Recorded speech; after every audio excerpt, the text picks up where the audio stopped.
when we were making Knocked Up, we met Kristen Wiig, who had just started at Saturday Night Live. I think it was her first film. And it became clear, oh, she's as good as anyone I've ever seen. And then I just did the thing I always do. Do you have any ideas for yourself? Do you have any movies in your mind that you would be the star of? And at the time, we never thought, oh, this is about making a movie to help women in the industry, or we didn't even think this is a movie that stars a lot of women. We just thought it was a funny movie where we could have all these hilarious people be in it.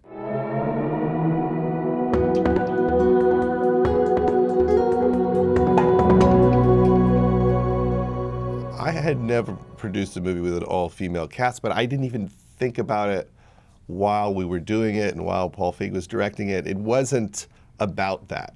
It really was about, we love Kristen Wiig, she should be the lead of a movie. And then as she developed her script with Annie Mumolo, it became clear, oh, this is about a group of women, and this is an amazing opportunity to put all the women we love in the same movie. But again, it wasn't some political statement, it wasn't some business statement, it was just, these people are great, this idea works for a lot of women, awesome. Then when it was done, people said, oh, if this does well, this could be very helpful to the cause of making movies that star a lot of women and are about women.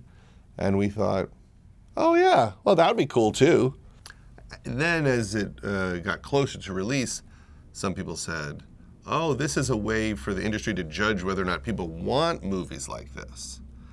And that made us very uncomfortable because that's not why we made the movie either. We weren't trying to prove that people would go to these movies. But now we knew, oh, if this movie bombs, it might prevent other movies from being made. You know, for me, it's really simple. Who has something to say, and they should be allowed to say it. You know, if someone is talented and has a great story, the business should have a place for them. And what is concerning is, you know, executives saying, people don't want that. That's where it's over. It's over right there. Yeah, people aren't into that anymore. And you see those articles. Yeah, people don't like romantic comedies anymore. Then out of the blue, one makes like $400 million. Oh, I guess they did want them.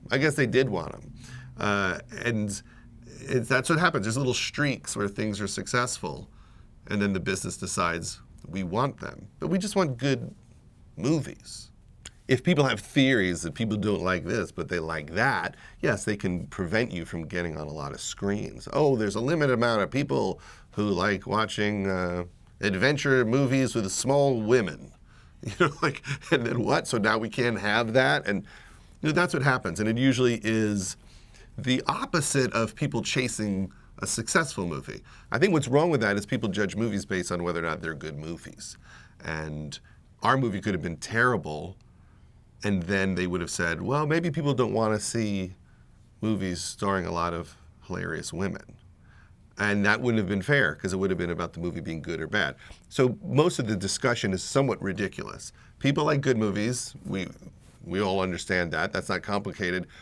People want to see movies about men and women. There should be great movies about men and women, movies with a lot of women, movies with a lot of men, movies where it's all mixed up, movies with every culture and ethnicity and religion. We should have all of it. So it's a little dangerous to say, oh, this movie did great, so people want more of this, or don't want more of this, because sometimes the movie just sucks. And then you go, oh, I guess we don't want any more movies that star an American Indian. Well, I don't know if it was the best movie ever about an American Indian. You would say the opposite. And what people want is good movies about interesting characters, and it should be spread among everybody.